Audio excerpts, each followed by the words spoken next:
ఎంబడే పట్టుకరండి, నగదు దేయండి. ఇది త్యాగానికి ఇక్కడ ఉన్నాడు వెంకటరెడ్డి. మంత్రి పదవి తెలంగాణ రాష్ట్రం వచ్చే వరకు తీసుకోని అన్నాడు, ఉమ్మడి రాష్ట్రంలో తీసుకోలే, మళ్ళీ తెలంగాణ వచ్చినాకనే మంత్రి పదవి చేపట్టిండు. మీలాగే కాదు, 3 నెలల తర్వాత మళ్ళెంబడి వచ్చి కుర్చీలో కూర్చున్న అలవాటు ఇక్కడ లేదు. కాబట్టి మీకు అసలు మాట్లాడే అర్హత ఎక్కడిది, మీకు మాట్లాడే అర్హత ఎక్కడిది. అందుకే అదే కాదు అధ్యక్ష, గూడ అంజన మీకు అందరికీ తెలుసు. దొరేందురో దొర పీకుడేందురో అని మా గొప్ప కవి, ప్రజలలో చైతన్యం తీసుకొచ్చినాడు, గ్రామాన దళితుల గిరిజనులను చైతన్యం చేసినాడు. గూడ అంజన్న క్యాన్సర్ వచ్చి చచ్చిపోయే ముందలా చివరి రోజుల్లో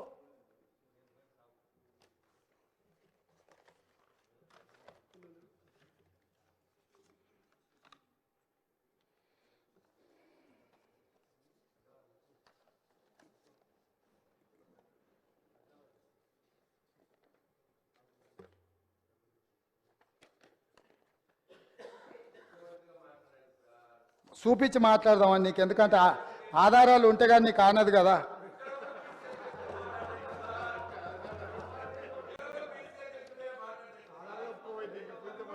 గూడ అంజన్న కన్నుమూత. ఆయన చివరి కోరిక ఏంది అధ్యక్ష? పక్షవాతంతో బాధపడుతూ ఆసుపత్రిలో చికిత్స పొందుతున్న సమయంలో ముఖ్యమంత్రి కేసీఆర్ను చూడాలనే చివరి కోరికను అంజయ్య తన కుటుంబ సభ్యులకు తెలియజేశారు. మొదట అంజయ్యను పరామర్శించేందుకు కేసీఆర్ వస్తారని సీఎం కార్యాలయ సిబ్బంది చెప్పినా తర్వాత రాలేదని భార్య హేమమాలిని చెప్పారు. గూడ అంజన్న చివరి కోరిక ఒక్కసారి కేసీఆర్ను కలవాలి, పలకరించాలి అని. గూడ అంజన్నను పరామర్శించడానికి కూడా రాజసౌధంలో నుంచి వీళ్ళు బయటికి రాలేదు అధ్యక్ష.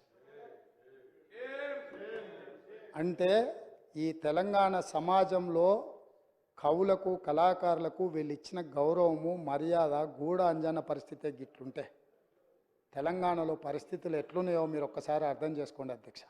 నేను ఎందుకు చెప్తున్నా అంటే వాళ్ళలాగా మేము కాదు అధ్యక్ష.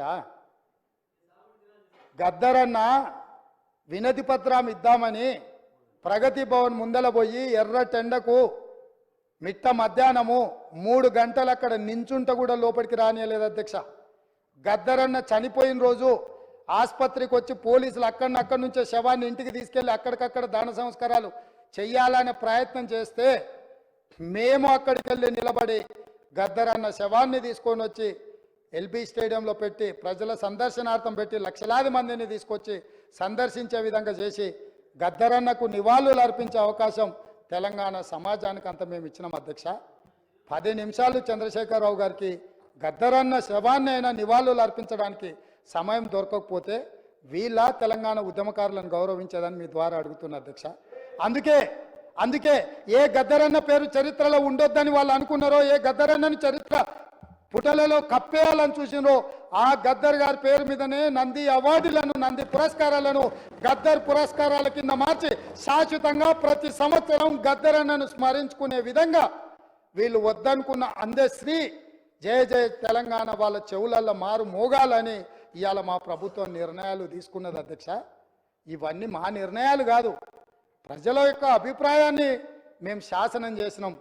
ఇది ప్రజల తరఫున ప్రజలు ఎన్నుకున్న ప్రభుత్వం, ప్రజాప్రభుత్వం చేస్తున్న ఒక మంచి ప్రయత్నం అధ్యక్ష. ఈ ప్రయత్నాలను అభినందించకపోయింది అధ్యక్ష. వాళ్ళకు మనసు రాదు, లేకపోతే వాళ్ళకు ఉద్దేశం లేకపోవచ్చు, వాళ్ళకు వేరే మేము ఇక్కడ ఉన్నామని చూడడానికే ఇష్టపడకపోవచ్చు. ఈ కుర్చీలో పేదవాడు రైతు కొడుకు ఇక్కడికి వచ్చి కూర్చోవడం కొంతమందికి నచ్చకపోవచ్చు. వాళ్ళకి ఏమంటారు ఏంటది జీర్ణించుకోకపోవచ్చు. కరెక్టే. మావాడు ఉంటాడంటే ఆ రైతు పిల్లగాడు ఉన్నాడు ఏంది, నేను నా కళ్ళతో చూడలేదు, నాకు ఈ శిక్ష వద్దని మీరు అనుకుంటే నేను ఏం చేస్తా అధ్యక్ష? అట్లా ఎవరైనా అనుకోని కళ్ళల్లో సీసం పోసుకున్నారు అనుకో అధ్యక్ష, మనం ఏం చేస్తాం అధ్యక్ష? వాళ్ళు ఇష్టం అధ్యక్ష, నేనేం అంటలేను. కాబట్టి ఇవాళ నేను అడిగేది ఒకటే అధ్యక్ష, మీ మీ మీ మీ భవన్లు ఇంకా చాలా ఉన్నాయి అధ్యక్ష. ఎందుకు ఇక ఫీల్ అవుతారు ఇప్పుడే ఎందుకు మళ్ళా? కానీ నేను ఒకటే మాట చెప్పదలుచుకున్నా అధ్యక్ష. ఇవాళ పెద్దలు పల్లా రాజేశ్వరరెడ్డి గారు లేవనెత్తిన అంశాలు కానీ, మిత్రుడు అక్బరుద్దీన్ ఓవైసీ గారు ప్రస్తావించిన విషయాలు కానీ, మా మిత్రుడు పాయల్ శంకర్ మాట్లాడిన విషయాలు కానీ లేకపోతే కూనంనేని సాంబశివరావు గారు కూడా చాలా సింగరేణి విషయాలు, రెగ్యులరైజేషన్ విషయాలు, ఉద్యోగ విషయాలు చాలా అంశాలు ప్రస్తావించారు అధ్యక్ష. వాళ్ళందరూ ఏవేవైతే అంశాలు ప్రస్తావించిండ్రో వాటన్నిటిని కూడా మా మంత్రివర్గం రాసుకున్నది, మా ప్రభుత్వం రాసుకున్నది. తప్పకుండా చట్ట పరిధిలో చేయాల్సిన అన్ని పనులను చేస్తాము.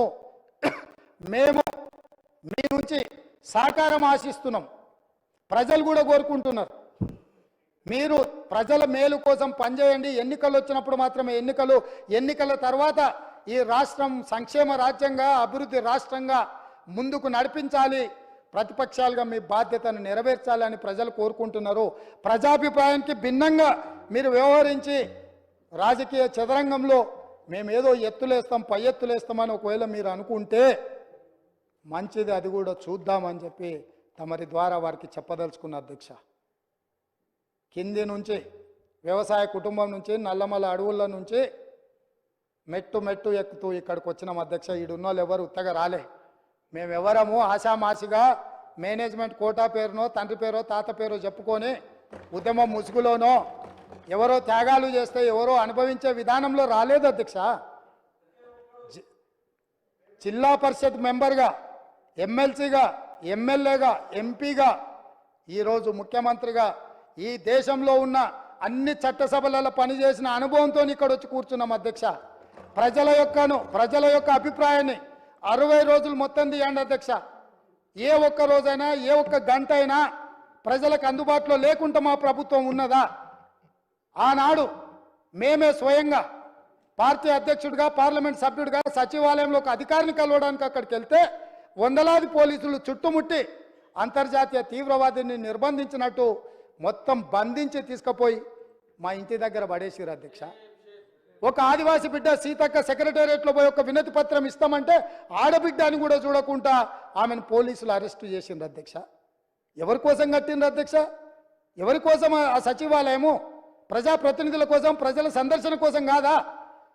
ఎవరు ఆస్తి అది? ఎవరి కోసము? ఎవరి పరిపాలన అక్కడి నుంచి జరగాలి అధ్యక్ష?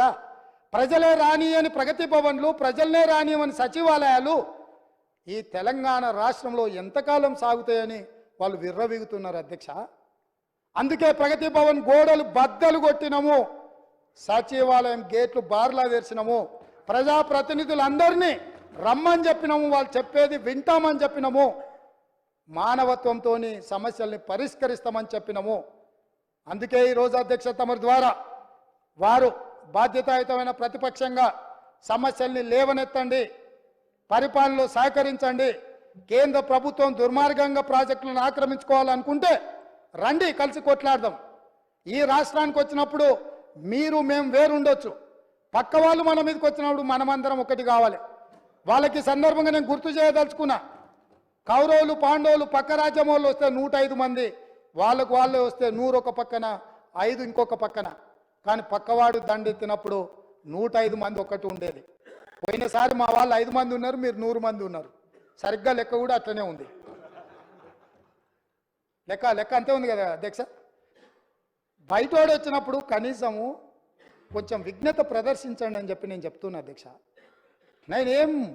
నేనేమి కాని కోరికలు కోరట్లేదు అధ్యక్ష. ప్రజలు ఒక తీర్పు ఇచ్చిండ్రు, ప్రజల తీర్పును గౌరవించండి. ప్రజాస్వామ్యాన్ని బ్రతికించడానికి పనిచేద్దాం మనము. మీకేం వయసు అయిపోలే కదా, ఉంది కదా, ఇంకా ముందల ఏమన్నా ఉండొచ్చు కదా, ఎందుకంత ఆత్రపడుతుర్రు? ఆ ఒక్కని కోసం వీళ్ళందరినీ బలిచ్చేటట్టుర్రు. సన్ స్ట్రోక్ అంటారు కదా అధ్యక్ష ఇంగ్లీష్లో. అట్లాంటి పరిస్థితి ఈ రాష్ట్రానికి తగులొద్దని మీ ద్వారా అన్ని విషయాలు దాదాపుగా నేను ప్రస్తావించినానే అనుకుంటున్నాను. సభ్యులు ఏదైనా అడిగిన విషయాలు ఇంకా ఉంటే కూడా అవసరం అనుకుంటే వాళ్ళను ఈ సమావేశాలు పూర్తి కాగానే పార్టీ పరంగా ఇటు మా మిత్రులు భారతీయ జనతా పార్టీ శాసనసభ్యులు వాళ్ళు కూడా ప్రజలు ఎన్నుకుంటేనే, ప్రజల అభిప్రాయం ప్రజలు ఎన్నుకుంటేనే ఇక్కడికి వచ్చిండ్రు. వాళ్ళతో కానీ, ఎంఐఎంతో కానీ, సిపిఐతో కానీ, టీఆర్ఎస్ ఇప్పుడు అదేదో పేరు అంటే వాళ్ళే కన్ఫ్యూజన్లో ఉండ్రు. అంటే ఆయన కేటీఆర్ఎస్ అని ఒక అదేదో ఉన్నట్టుంది కదా, ఇంకా అదే ఉందేమో అనుకుంటున్నా. మార్పు రాలేదు, అది కూడా మార్పు రావాలి కదా. సో అందుకోసమని ఎవరికైనా మేము అందుబాటులో ఉంటాము. మేము మీకోసము ప్రజల కోసము ప్రజల సమస్యలు మీరు ఏం తీసుకొచ్చినా వింటాము. మాకు మనసు ఉంది, ఈ ప్రభుత్వం మనసున్న ప్రభుత్వము, మేము బాధ్యతతో వ్యవహరిస్తాము. ఇక్కడ వివరణ ఇచ్చింది ఒకవేళ ఇంకా మీరు ఆశించినా రాబోయే చర్చలలో మిగతా విషయాలు మాట్లాడదాం. ప్రభుత్వంలో ఎప్పుడైనా సచివాలయంలో నేను అందుబాటులో ఉంటాను, నా కార్యాలయ అధికారులు అందుబాటులో ఉంటారు. ప్రతిరోజు వచ్చిన వాళ్ళందరినీ మేము కలుస్తూనే ఉన్నాము. మేము ఎవరిని కలవకుండా వివక్ష చూపించము. మాకు భేషజాలు లేవు. మేము వచ్చి కలిసినంత మాత్రాన అనవసరమైన ప్రచారాలు కూడా కల్పించే దుర్బుద్ధి కూడా మాకు లేదు. మీరెవరు భయపడాల్సిన పని లేదు. అక్కడ ఉన్న 39 మందిలో ఎవరైనా ఎప్పుడైనా రావచ్చు, కలవచ్చు. ఎవరు మిమ్మల్ని అనుమానించినట్టు చూస్తే, మీకు ఏదైనా ఇబ్బంది ఉందని మీరు ఏదన్నా అనుకుంటే అట్లాంటివి అన్నిటిని కూడా పక్కన పెట్టండి. రండి, మన రాష్ట్రాన్ని పునర్నిర్మించుకుందాం. 9.5 సంవత్సరాల జరిగిన విధ్వంసాన్ని మళ్ళీ ఈరోజు పునర్నిర్మించుకోవడానికి అవసరమైన సహకారం అందరి నుంచి నేను ఆశిస్తున్నా అధ్యక్ష. ఒక రైతు బిడ్డగా చిన్న వయసులో నాకు ఈ గొప్ప అవకాశం వచ్చింది.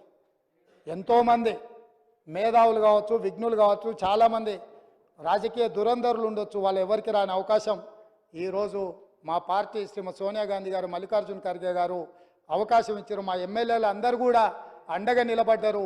నేను అధ్యక్షుడిగా, అప్పుడప్పుడు ఇది ప్రజా తీర్పు కాదు పార్టీ తీర్పు అని, నేను అధ్యక్షుడిగా ప్రజల దగ్గరికి వెళ్ళిన అధ్యక్ష. నా అధ్యక్షతను ఎన్నికలు చేసినాం. మీ అధ్యక్షుడి పేరు మీద మీరు పోయినరు, మా పార్టీ నా అధ్యక్షతను ఎన్నికలు వెళ్ళమన్నారు. ప్రజలు తీర్పు ఇచ్చారు. ఇదేం ఆషామాషిగా ఇక్కడికి రాలేదు అధ్యక్ష. తప్పకుండా ప్రజా తీర్పును గౌరవిస్తాం, ప్రజా సమస్యలను పరిష్కరిస్తాం. ప్రతిపక్షంగా మీ బాధ్యతను నెరవేర్చండి.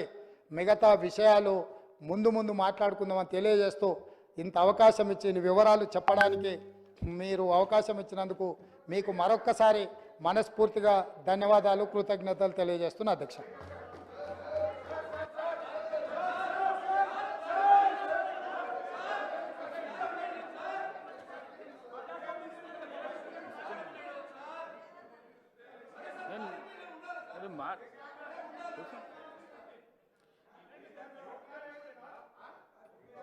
ఈరోజు గవర్నర్ గారి ప్రసంగానికి ధన్యవాదాలు తెలిపే తీర్మానంపై చర్చలో పాల్గొన్న గౌరవ సభ్యులకు మాత్రమే క్లారిఫికేషన్స్కు అవకాశము ఇవ్వబడును.